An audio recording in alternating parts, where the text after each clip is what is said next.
Dust swirled under the Texas sun, clinging to my boots as I walked the fence line of the Lawson Ranch. 200 acres of prairie stretched out before me, a legacy carved from the sweat, tears, and blood of 3 generations.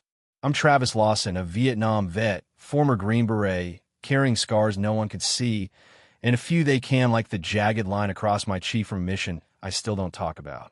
I came home to Ranch, Texas, after my 3rd tour, broken in ways the doctors called PTSD. They said it was a disorder. I called it the cost of war. The ranch, though, it saved me. The steady rhythm of herding cattle, mending fences, and wrestling with the land's demands. It tamed the chaos in my head, quieted the nightmares of jungle ambushes that woke me in a cold sweat. This place wasn't just dirt. It was my lifeline. My father's last words echoed as I checked the barbed wire. Travis, this ranch is our blood. Don't let anyone take it. He'd been a rancher and a teacher, lecturing on agricultural law at the local community college while running this spread. Cancer took him fast, faster than the bank, trying to swallow our land with a $180,000 loan. I'd sunk every penny of my military savings into saving it. New fencing, better stock, paying down that debt. The ranch wasn't just my livelihood. It was a promise I made to Dad, holding his calloused hand as he faded. I'd keep it no matter what. I was meticulous about boundaries. No blocking signs stood at every access point, bold, red letters on whiteboards, nailed to posts Dad had driven into the ground himself. His old legal journal, dog-eared and filled with Texas property law, sat on my nightstand. I'd memorized Section 82.02, one of the Texas Agriculture Code, the part about protecting access to agricultural operations during critical times, like cattle drives or hay season. Dad had drilled it into me. Know the law, know your rights. I never thought I'd need it, until Mandy Blackwell rolled into town. She came with a plan called Golden Valley Estates, luxury homes for rich city folks, promising to revive our struggling community. It sounded good in the local paper, all glossy photos and big promises. But then the for sale signs started popping up. The Hendersons, crushed by debt from their daughter's hospital bills, they sold first. Then Mrs. Carter, whose kids had fled to Dallas and Houston, leaving her land empty. Old man Jenkins, who'd sworn he'd die on his ranch, put up a sign one day, and it was sold the next. I didn't pay much mind until surveyors started creeping around the edges of my property, staking out lines that felt too close to my fences. Then Mandy's Porsche Cayenne roared up my gravel drive, kicking up clouds of dust that seemed to offend its shiny white paint. She stepped out, high heels sinking into the soft Texas dirt, tailored suit looking as out of place as a palm tree in a dust storm. "Mr. Lawson," she called, not bothering to walk closer as her heels wobbled. "I'm here to discuss an opportunity." Her smile was practiced, the kind you see on folks who think they've already won.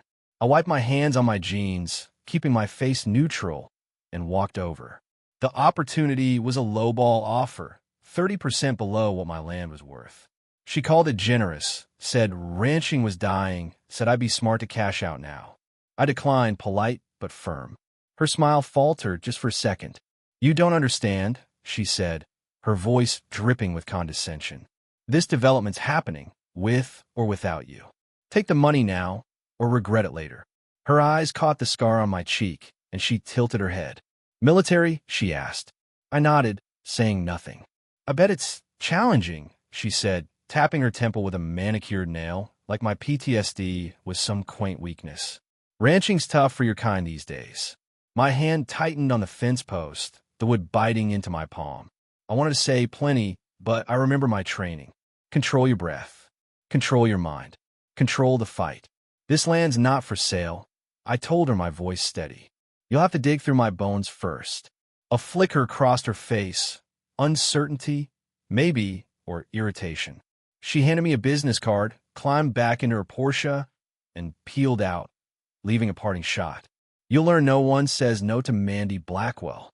I stood there, dust settling around me, knowing this wasn't over.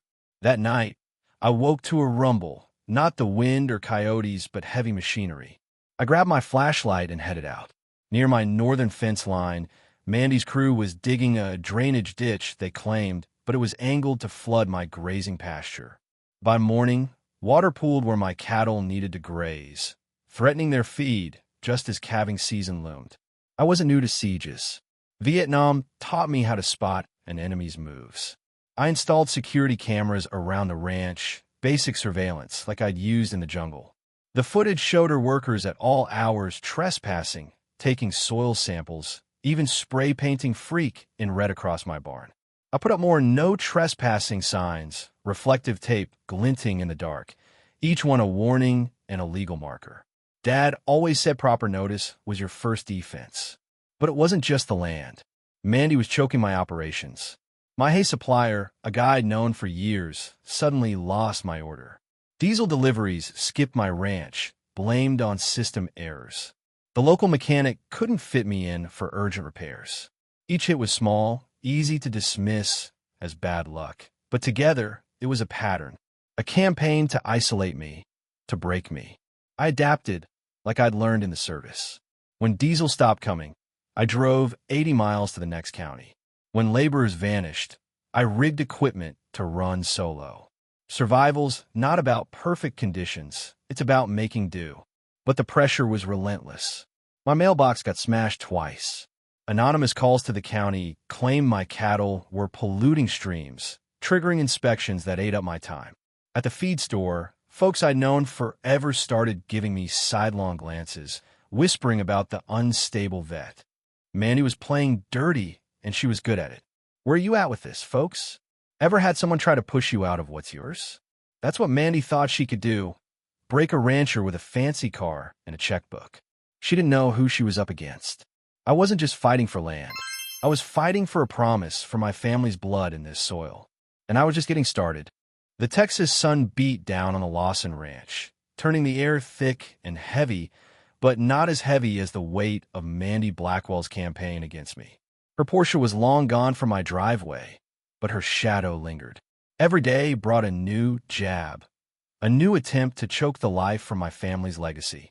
I'd faced enemies in Vietnam, guerrillas hiding in the jungle, setting traps in the dark. Mandy was no different, just trading rifles for paperwork and ambushes for permits. I wasn't about to let her win. Her first real salvo came a week after that dust-up at my fence line. I woke to the sound of chainsaws, not the usual buzz of ranch work, but a deliberate assault.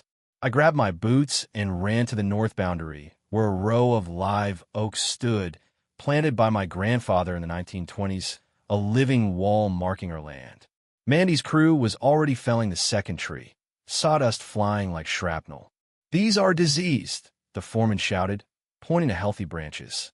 I knew better. Those trees were solid and well within my property line.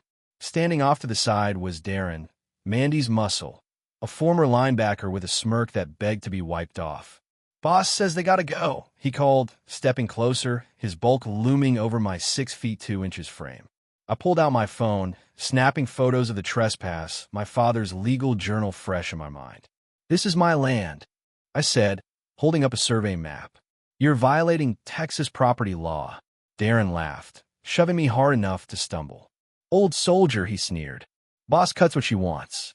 Back off before you get hurt." My fists clenched, muscle memory from Green Beret, training mapping out 3 moves to put him down, but I held back. This wasn't a jungle firefight. This was a different kind of war. I exhaled slowly, steadying my pulse, control the breath, control the fight. "You'll hear from my lawyer," I said, turning away. Darren's laugh followed me, but I was already planning my next move. I called my sister Abby, a Dallas lawyer with Dad's sharp mind. "It's getting ugly," I told her, explaining the trees, the ditch, the vandalism. "I'm coming home," she said, her voice all business. "Don't do anything rash, not yet." Abby knew me, knew the old Travis, the one who'd led missions through hostile territory, could act faster than most could think. But she also knew I'd learned restraint mostly. While she packed, I doubled down on surveillance. My cameras caught Mandy's crew at odd hours, testing fences, photographing my barn, even digging soil samples at dawn. It wasn't random. They were probing, gathering intel, like an enemy scouting a perimeter. I recognized the pattern from Vietnam, and it set my nerves on edge. Mandy's next move hit my cattle. A new drainage channel appeared on her land, redirecting runoff straight in my lower pasture. Within days, mud swallowed the grazing ground, forcing my herd onto smaller fields. Calving season was close. My cows needed that pasture. I spent 36 hours digging a counter trench, my hands blistered, back screaming, but the herd was safe. At the county clerk's office, I found Mandy had bought up every neighboring parcel except Old Man Winter's place, creating a noose around my ranch. Only one access road to my barn remained, the lifeline for moving cattle and equipment. She was strangling me, slow and deliberate. Local suppliers turned cold. The feed store, where I'd bought hay for years, suddenly couldn't fill my orders. Scheduling issues, they mumbled. My diesel suppliers skipped deliveries to another system error. The mechanic who'd fixed my tractor since I was a kid found excuses to delay. Each incident was small, deniable, but together they were a chokehold. Mandy wasn't just attacking my land. She was cutting my operational veins, trying to bleed me out before the cattle drive that would pay off my $180,000 bank loan. I adapted, drove 80 miles for diesel, modified equipment to run with fewer hands when laborers vanished. Vietnam taught me survival. Make do with what you've got. But the psychological toll was heavier than I expected. Defending your home soil, land that had been peaceful for generations, against an enemy wielding permits instead of weapons. It was a new kind of hell. Every morning, I reviewed camera footage before dawn, like intelligence briefings before mission. Trespassers at 3 a.m. Soil samples taken at dusk, a worker photographing my house from just inside my fence. It was warfare, corporate, calculated, and cold. Sheriff Tom Garcia was sympathetic but useless. "Travis, I hear you," he said, eyeing the flooded pasture. "But her permits check out. Property disputes are tricky." Tom was a vet himself. Korea, not Vietnam. I saw the conflict in his eyes, respect for a fellow soldier, but hands tied by red tape.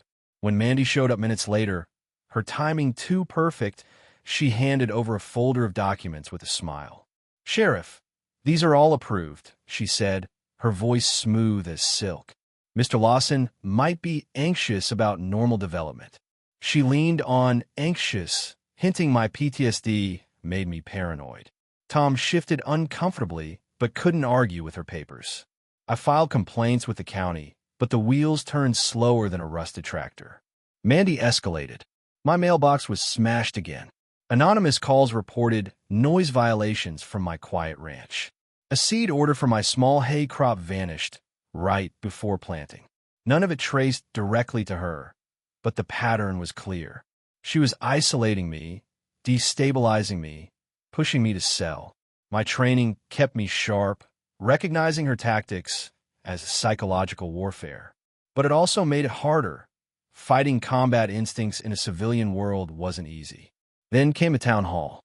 Mandy stood in a crisp suit, preaching about community safety and environmental hazards, never naming my ranch, but everyone knew.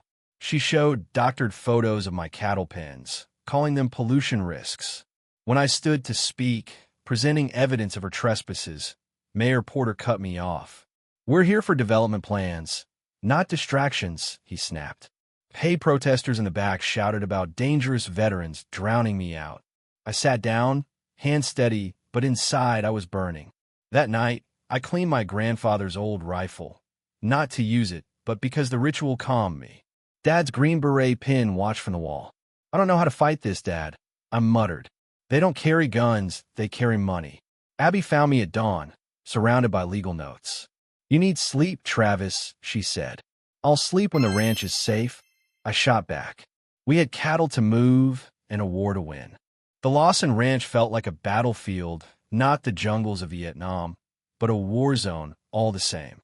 Mandy Blackwell's attacks were relentless, a calculated siege to break me. My cameras caught her crew at all hours, digging, trespassing, testing my fences like wolves circling prey. Each morning, I reviewed the footage before dawn, a ritual that kept me grounded, but also reminded me how close I was to losing everything. My cattle drive was weeks away, the sale that could clear my $180,000 bank loan. Mandy knew it. She was counting on me cracking first. Her latest move hit harder than the rest. Anonymous complaints flooded the county, claims my ranch was dumping chemical waste, polluting streams, violating grazing laws. Inspectors showed up mid-morning, boots stomping through my pastures, disrupting my herd during calving prep. They found nothing, no evidence, no violations. But the visits ate time. I didn't have time needed for fence repairs, feed orders, and planning the drive. At the feed store, old friends turned away, whispers of that unstable vet trailing me like smoke. Mandy's smear campaign was working, painting me as a danger to Ranch, Texas. I kept my head down, my voice steady, but inside, I was fighting to stay calm. Abby arrived from Dallas, her lawyer's briefcase in hand, her eyes sharp with Dad's analytical fire. She walked the property with me, photographing the flooded pasture, the spray-painted barn, the felled oaks. "This isn't random, Travis," she said, her voice low. "It's methodical, a pattern to force you out." She was right. Mandy had bought every neighboring parcel except Harold Winter's land, leaving one access road to my barn. If she blocked that, my cattle couldn't move, my sale would collapse, and the bank would take the ranch. I showed Abby the footage, workers sneaking soil samples at 4 a.m., one photographing my house. "They're not building homes," I said. "They're looking for something else." That night, my phone buzzed with a text from an unknown number. "Meet me behind the old fertilizer warehouse. 30 minutes, come alone. I have info on the quarry." I showed Abby, my instincts prickling. "Could be a trap," she warned. "Or it could be a break," I replied. I approached the warehouse like a mission in Nam, moving through shadows, circling wide via a drainage ditch. No direct approach. Never give the enemy a clear shot. In the dark, I spotted a lone figure. Not Darren, Mandy's muscle, but Greg Stevens, her assistant. A thin guy in his 30s, always hovering behind her at town halls. "You're good," he said when I stepped out, startling him. "She doesn't know what she's dealing with." Greg handed me a USB drive, his hands shaking. "Geological surveys, shell companies, bribes," he whispered. "She's not building homes, Mr. Lawson. There's a rare earth mineral deposit under your ranch, worth millions. Your land's the richest vein." I pressed him, "Why betray her?" His eyes dropped. "Your dad taught me at the community college, helped me with scholarships when my mom got sick. I owe him, and I didn't sign up for this." The USB was a gold mine. Proof Mandy's luxury development was a cover to buy land cheap, then flip it to mining companies. My ranch sat on the prize elements for tech manufacturing, buried deep in Texas soil. Abby worked through the night, her laptop glowing as she untangled the data. "She's done this before. Idaho, Wyoming," she said, eyes wide. "Fake developments to pressure owners, then sell to miners." The surveys confirmed it. My land was the jackpot. We needed more, something to tie Mandy's harassment to her scheme. I called Harold Winters, the only neighbor who hadn't sold. His family had ranched since the 1890s, and he'd stayed friendly despite Mandy's rumors.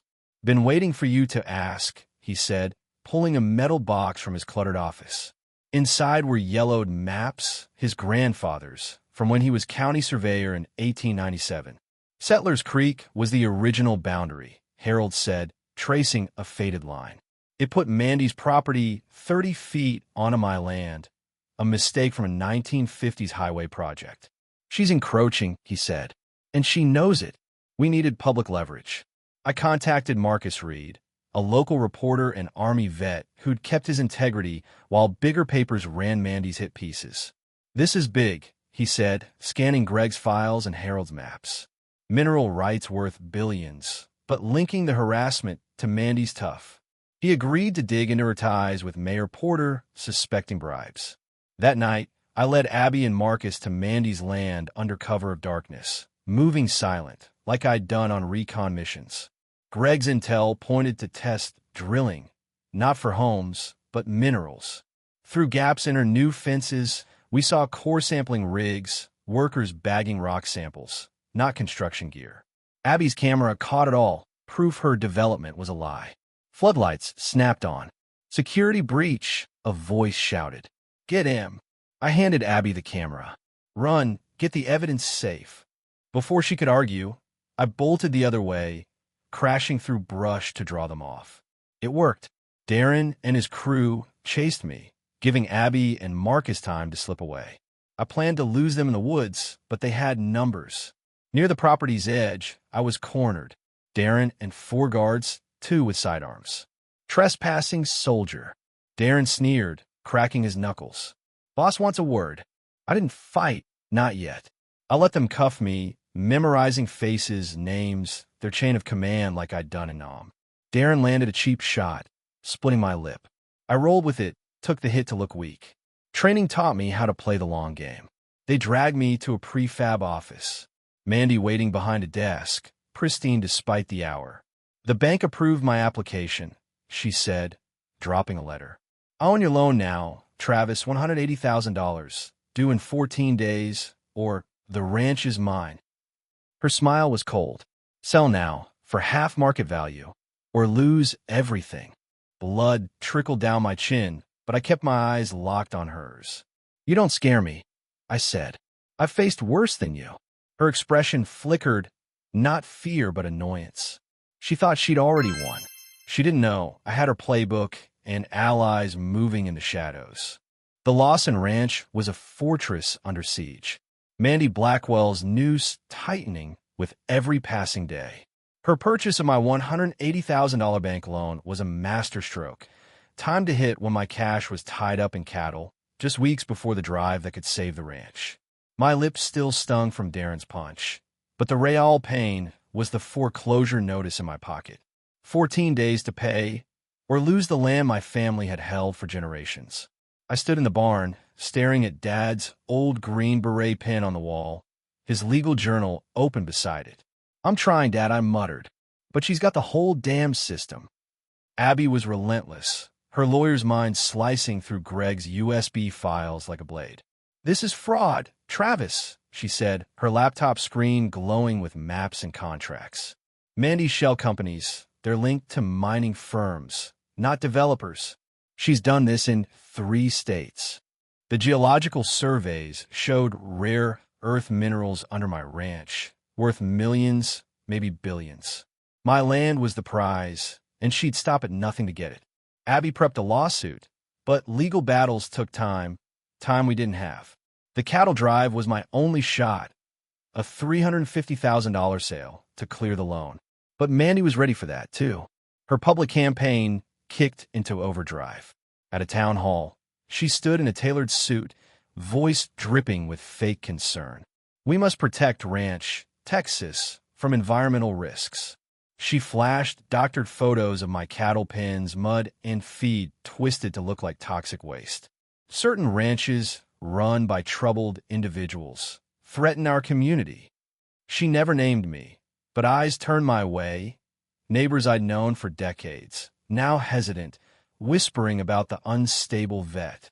When I stood to show evidence of her trespasses, maps, photos, footage, Mayor Porter shut me down.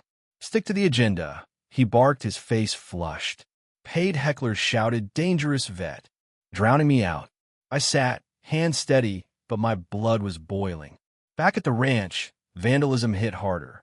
My grandfather's hand-carved sign, Lawson Ranch, EST 1890, was defaced with red paint. Killer. Windows in the house were shattered by rocks, glass crunching under my boots as I swept it up at dusk. Anonymous calls to the county multiplied, claims of illegal grazing, water contamination, even strange noises from my property. Each complaint brought inspectors, more delays, more disruptions. My cattle were restless. Calving season stretched my resources thin. At the feed store, longtime customers avoided me, their trust eroded by Mandy's lies. Isolation was her weapon, and it was working. Sheriff Tom Garcia came by, his face grim. Travis, got a complaint you threatened folks at the bar last night. I hadn't left the ranch in days, too busy fixing fences and moving cattle. Check Harold Winter's cameras, I said. Harold, my only loyal neighbor, had installed security at his bar after break-ins. The footage cleared me, showed Darren, Mandy's goon, buying drinks for locals, whispering in their ears. Someone's trying hard to paint you as trouble, Harold said, handing me the tape. Wonder why they're so scared of you. His words stuck. Mandy wasn't just greedy. She was nervous. Abby dug deeper into Greg's files, found emails tying Mandy to Mayor Porter and county officials. Bribes, Travis, through shell companies, she said. She's bought half the town. Our hearing at the County Planning Commission was delayed, rescheduled 3 times, landing after the cattle drive, when I'd be broke. She's rigging the system. Abby fumed. Marcus Reed, the reporter, was chasing leads, his Army vet instincts sharp. I've got records of her donations to Porter, he said. But we need more, something undeniable. We had Greg's data, Harold's maps, but Mandy's influence ran deep. We needed to hit back hard. The cattle drive loomed. My herd had to reach the buyer in 48 hours, or the deal was dead. A storm was coming. Forecasts showed heavy rain that could bog down the trails. I checked my equipment at dawn, tractors, trailers, everything ready. Then I saw it, a massive trench across the only access road to my fields. Mandy's crew had dug it overnight, a drainage project, their sign claimed. Too deep for trailers to cross, time to cripple my drive. I called contractors, all booked, conveniently, for Mandy's projects. Abby flipped through Dad's journal. Texas law, Section 82.021. It might cover this, she said. Blocking agricultural access during critical operations, but it's untested. Sheriff Tom was no help. Permits are valid, he sighed. I'll investigate, but it'll take hours. The grain mill called their buyer would arrive in 2 hours, expecting to see cattle moving.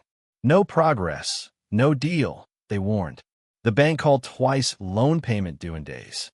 Mandy's plan was perfect. Hit me when I was weakest, cash drained, storm closing in. I stood by Dad's pin, my old Green Beret cap in hand. This is it, Dad, I said. I won't lose this. I reread Section 82.021. No person shall knowingly obstruct agricultural operations during time-sensitive activities. Clear to me, but Mandy's lawyers would twist it. Abby found a partial fix. The trench was half filled after Marcus's article on the minerals went viral, stirring public buzz. But a new obstacle appeared, an earthen berm blocking my barn's entrance, where my trailers were stored. I was checking the berm when Mandy's Porsche roared up, parking dead center in front of the barn door. She stepped out, hand on hip, smug. Your cattle aren't moving, Travis, she taunted. No trailers, no drive, no ranch in 2 weeks. Darren and 2 guards flanked her, smirking from their SUV. Abby whispered. I recorded Darren admitting he acts on her orders. The law might back you. My hand was already on the key to the old tractor. Beat-up beast Dad kept running. Call Tom, I told her. Tell him there's about to be a traffic issue. I walked to the equipment shed, slow and deliberate, adrenaline surging, but my mind clear. This wasn't just a car. It was a line in the sand, and I was done backing up. The Lawson Ranch vibrated with tension.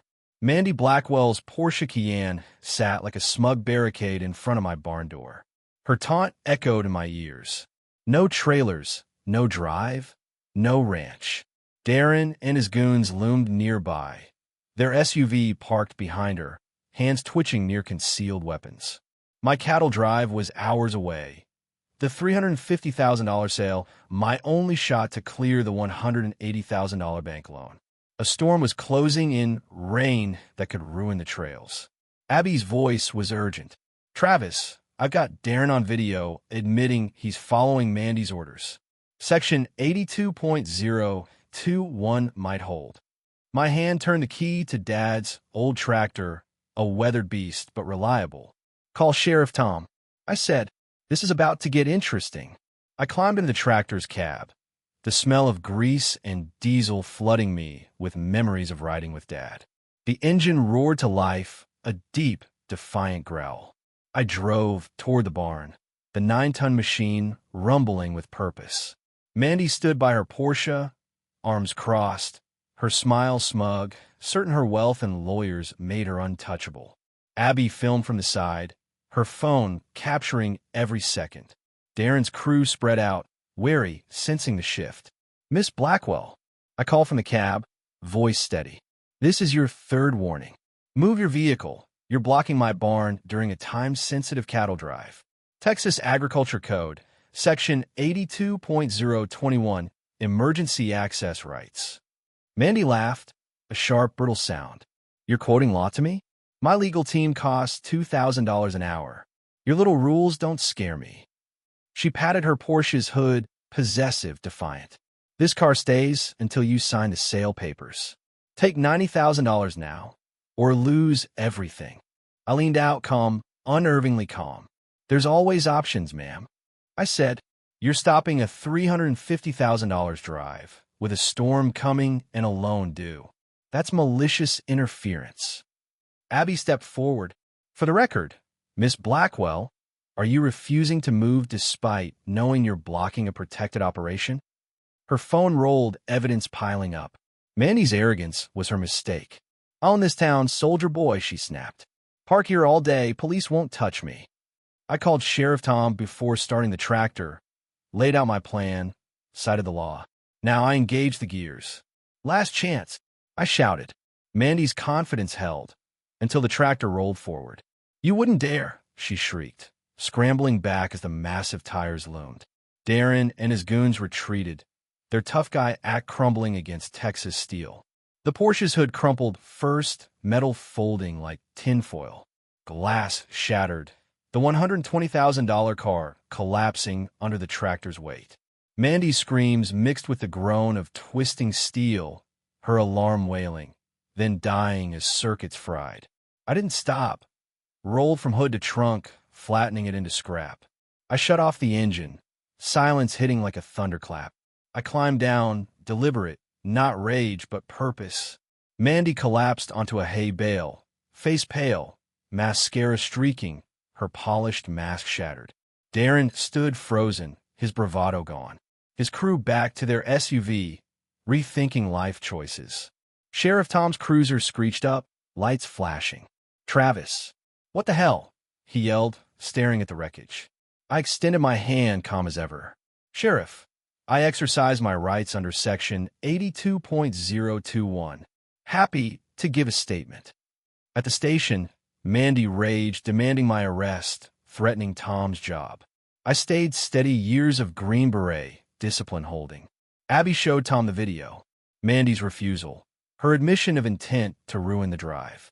I pointed to Dad's journal. Section 82.021, clear as day. Tom called the prosecutor, stepped out for a long talk. When he returned, his face was set. Prosecutor says you're in the clear, Travis. Reasonable requests made, time-sensitive operation blocked. It's legal. Mandy exploded. He destroyed my $120,000 car. But Greg, her assistant, walked in carrying more files. Sheriff, you'll want these, he said, avoiding Mandy's glare. Emails, plans, proof she'd ordered the trench, the berm, the harassment to force my default. A woman in a crisp suit entered. Special Agent Lisa Rodriguez, FBI. Mandy's mineral scheme, fraud, bribes, environmental violations was under federal watch.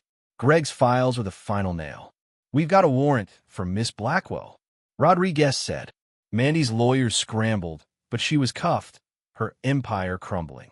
Abby and I worked all night, prepping for a hearing. She found a 1998 case, a rancher protected by Section 82.021 against a logging firm. You're setting precedent, Travis, she said, exhausted but hopeful. Back at the ranch, I found a dozen neighbors. Harold Winters leading them, their trailers and gear ready. Read Marcus's article. Harold said, no one messes with our own. The community I thought had turned, they came back, ashamed for believing Mandy's lies. We moved the herd through the night, beating the storm. The buyer signed a $350,000 deal, praising the cattle's quality, adding a premium for our grit. The bank voided Mandy's loan transfer, citing fraud. Her properties were seized, auctioned off. I bought some, expanding the ranch. The Porsche's wreckage didn't go to waste. I hauled it to my workshop, spent days with my dogs, Bolt and Daisy, turning it into a doghouse. The white panels became walls, leather seats, bedding, the grill, a gate. It was the toughest doghouse in Texas, a symbol of defiance. At the hearing, the judge ruled in my favor. Mandy ordered to pay for obstruction damages. The FBI took her for bribery and fraud. Her schemes exposed across 3 states. Marcus's articles went viral. The Porsche video shared thousands of times. Ranchers nationwide cheered, a win for the little guy. Months later, a tow truck delivered a repaired Porsche with a letter from Mandy in prison. I learned my lesson. Thank you for not pressing charges, it read. I donated the car to the Agricultural College, a teaching tool for property law, with a bottle of bourbon and a note. To lawful land ownership. The doghouse stands by my barn, a local legend. I turned part of the land into a veterans ranching program, helping soldiers find peace like I did. The ranch thrives, my dogs love their new home, and no HOA Karen will ever block my barn again. Thanks for tuning into today's story, folks. If you enjoyed it, hit that like button and drop a comment with your thoughts.